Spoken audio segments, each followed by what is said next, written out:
সংস্কৃত ভাষা,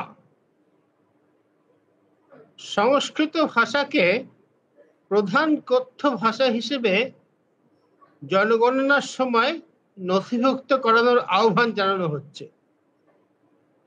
আহ্বানটা কোথা থেকে আসছে আমাদের বুঝতে একটু অসুবিধা হচ্ছিল যখন আমরা দেখছিলাম যে সোশ্যাল মিডিয়াতে বিভিন্ন জায়গাতে বন্ধু বান্ধবরা বিভিন্ন গ্রুপে সবাই বলছেন যখন সেন্সাস করার জন্য মানুষজন আপনার বাড়িতে আসবেন, বহু বছর পর সেন্সাস হচ্ছে, 5 বছর দেরিতে, 27 সালে আসলে হবে, তখন এটাকে আপনার রেকর্ড করাবেন।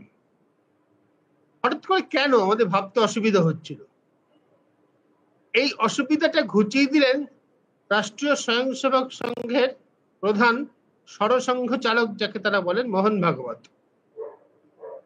তিনি স্পষ্ট বললেন যে সংস্কৃত ভাষা থেকে নাকি ভারতের সমস্ত ভাষা উৎপত্তি হয়েছে, ভারতের মানুষজনদের নিজেদের মধ্যে যোগাযোগ সংস্কৃত ভাষায় করা উচিত, এই ধরনের কথা তিনি বললেন। কথাটা অবশ্য হিন্দিতেই বলেছেন। এর মানে কি, তাৎপর্য কি, কেন এই কথাটা বলা হলো আমি জিজ্ঞেস করছিলাম স্যার যে এইটা সংস্কৃতকে বলা হচ্ছে যে এটাই নাকি আদি ভাষা, এখান থেকে সব ভাষা উৎপত্তি, আমাদের সংস্কৃতে কথা বলা উচিত। এখন স্যার আপনার ভাষা নিয়ে আপনার বক্তব্য, আপনার মতামত আমি সাংবাদিক হিসেবে 4 দশক ধরে খুব মন দিয়ে শুনছি, আপনার কথা একটু শুনতে চাই যে এটা কি ঠিক, আপনি কি মনে করেন? এটা তো সবাই জানে যারা ভাষা নিয়ে একটু চর্চা করে যে উত্তর ভারতের অনেকগুলো ভাষা সংস্কৃত, যেটা কথ্য সংস্কৃত, সাহিত্যিক সংস্কৃত নয়, কথ্য সংস্কৃত, তা থেকে বদলে প্রাকৃত হয়েছে, প্রাকৃত থেকে অপভ্রংশ অবহট্য হয়ে উত্তর ভারতে অনেকগুলো ভাষা, যেগুলোকে নব্য ভারতীয় আর্য ভাষা বলে, গুজরাটি থেকে অসমিয়া পর্যন্ত, বুঝতে পেরেছ? কিন্তু দক্ষিণ ভারতের ভাষা অন্য বংশের, সাঁওতালি টাওতালি অন্য বংশের, কাজে ভারতের একটা অংশে মাত্র সংস্কৃত থেকে বিবর্তিত ভাষাগুলো বলা হয়, ভারতের সর্বত্র কিন্তু বলা হয় না। যদিও আমি বলবো যে দক্ষিণ ভারতীয় ভাষাগুলোতে, তামিল, তেলুগু, মালায়ালম, কন্নড়, সব ভাষাগুলোতে সংস্কৃতের শব্দ প্রচুর নেওয়া হয়েছে, কিন্তু সে ভাষাগুলো ব্যাকরণ সম্পূর্ণ আলাদা, এই হলো কথা। কাজেই সংস্কৃত থেকে সমস্ত ভাষা, ভারতীয় ভাষা এসছে, এই কথাটা ভুল কথা এবং কখনো কখনো মিথ্যে কথা। সংস্কৃত ভাষা পুনরুজ্জীবনের যে কথা বলা হচ্ছে সংস্কৃতে মানুষ কথাবার্তা বলবে, দৈনন্দিন কথাবার্তা, এটা কতটা বাস্তবসম্মত? হিব্রু ছাড়া কোনো ভাষা কিন্তু প্রাচীন ভাষা বাঁচিয়ে তোলা হয়েছে নদীর আছে? এটা একেবারেই অবাস্তব, কারণ ভারতীয় জনগোষ্ঠীর যা বিন্যাস, হিন্দু, মুসলমান, বৌদ্ধ, খ্রিস্টান মিলিয়ে, তলার মানুষ এখন অজস্র মানুষ নিরক্ষর, আমাদের প্রায় 22% মানুষ নিরক্ষর, তারা স্কুলেই ঢুকতে পারেনি। কাজে সবাইকে সংস্কৃত শিখিয়ে হিব্রু ভাষার আদলে, হিব্রুরা একটা উন্নত জাতি, সবাই শিক্ষিত, বিদেশে ছিল, তারা ফিরে এসে ইসরায়েল তৈরি করলো, হিব্রু ভাষাটা পুনরুজ্জীবিত করে তারা কথাবার্তা বলে এখন।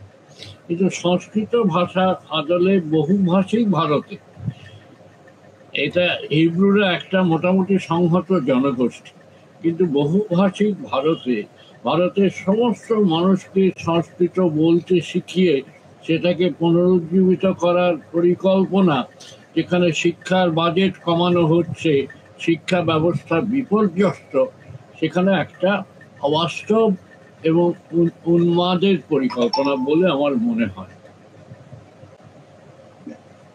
ভাষার সঙ্গে কি মানে সংস্কৃতি বা ধর্মের যোগ কতটা? মানে যারা সংস্কৃত ভাষাকে পুনরুজ্জীবনের কথা বলছেন, তারা বলেন যে এই ভাষাটা ভারতের ভাষা, ভারতের ধর্ম এক, ভারতের চরিত্র এক, মানে এক দেশ, এক ভাষা, এক সংস্কৃতির কথা তারা বলেন।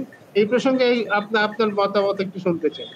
আমি তো আগেই বললাম, এটা সমগ্র ভারতের ভাষা নয়, কাজেই ভারতের ভাষা বললে এটাকে অতিরঞ্জিত করে দেখানো হয়। শুধু ভৌগোলিকভাবে সমস্ত ভারতের বা নির্বিজ্ঞান নৃতাত্ত্বিকভাবে সমস্ত ভারতের ভাষা নয়, তা নয়, শুধু নয়, এটা শ্রেণীগতভাবেও সমগ্র ভারতের ভাষা নয়। কাজেই এই কথাগুলো একেবারেই গোল গোল কথা। এই কথাগুলো মানে খানিকটা মিথ্যার কাছাকাছি যায়। এবং এই যে বলা হচ্ছে যে নির্বাচনে মানে জনগণনায় যে মৌখিক মুখের ভাষা সংস্কৃত বলে লিখতে হবে, এটা মিথ্যা বলতে প্ররোচনা দেওয়া হচ্ছে মানুষকে। কারণ মানুষেরা এখন ভারতে একজনও মৌখিকভাবে স্বাভাবিকভাবে জন্মগতভাবে অর্থাৎ ফার্স্ট ল্যাঙ্গুয়েজ হিসেবে সংস্কৃত বলে না। সেকেন্ড ল্যাঙ্গুয়েজ হিসেবে অনেকেই সংস্কৃত জানেন অবশ্যই, এবং হয়তো অনর্গল বলতেও পারেন। কেরলে কিছু কিছু সংস্কৃত পণ্ডিত আছেন, তারা অনর্গল বলতেই পারেন। নিশ্চয়ই পশ্চিমবাংলাতেও আছে, আমাদের গৌরীনাথ শাস্ত্রী ছিলেন, তিনি অনর্গল সংস্কৃত বলতেই পারতেন। কিন্তু তার মানে এটা দ্বিতীয় ভাষা হিসেবে।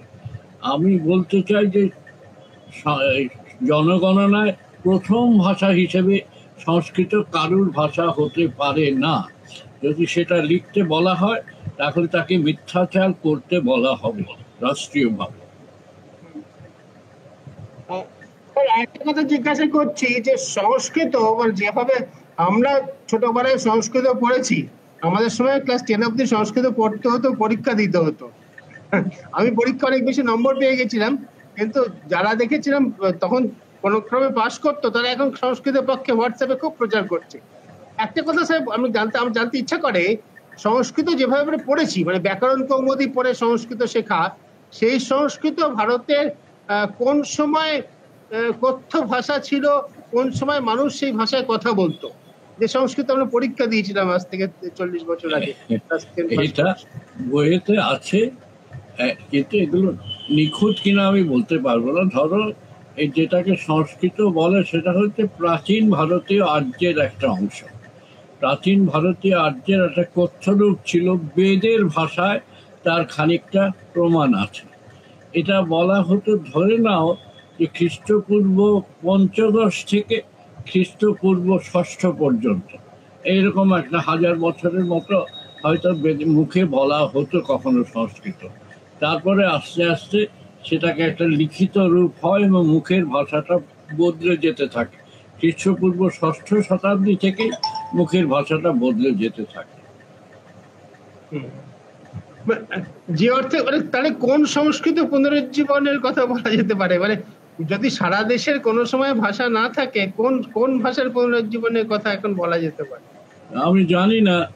আমরা স্কুলে সংস্কৃত যেটা পড়েছি তা হয়তো যারা প্রাচীন ভারতীয় সভ্যতা সংস্কৃতি সম্বন্ধে জানতে তাদের পড়তেই হয়, এটা কোনো বড় কথা নয় সংস্কৃত ভাষা। কিন্তু মনে রাখবে, ভাষা আমরা শিখি কোনো একটা দরকারে, শখ করে শিখলে ভাষা আমরা ভুলে যাই। কোনো যদি কাজে না লাগাই ভাষা ভুলে যাই। আমাদের অনেকে স্কুলে সংস্কৃতও যেমন ভুলতে বসেছে। কিন্তু আমাদের বাংলা ব্যাকরণে সংস্কৃত ব্যাকরণে অনেকটা ঢোকানো আছে, ফলে সমাস সন্ধি এগুলো আমাদের সংস্কৃত শিখতে হয়। কিভাবে শব্দগুলো তৈরি হলো, প্রত্যয়, এগুলো আমাদের শিখতে হয়। বাংলা ব্যাকরণে বাংলার মাস্টারমশাইদের অনেকটা শিখতে হয়। সেটা হচ্ছে একাডেমিক জ্ঞান, বিদ্যায়তনিক জ্ঞান। কিন্তু সেটা আমি মুখে বলবো এবং মুখে বলে যাব সবাই, সংস্কৃত পণ্ডিতেরা ছাড়া, এটা একটা মানে অবাস্তব পরিকল্পনা।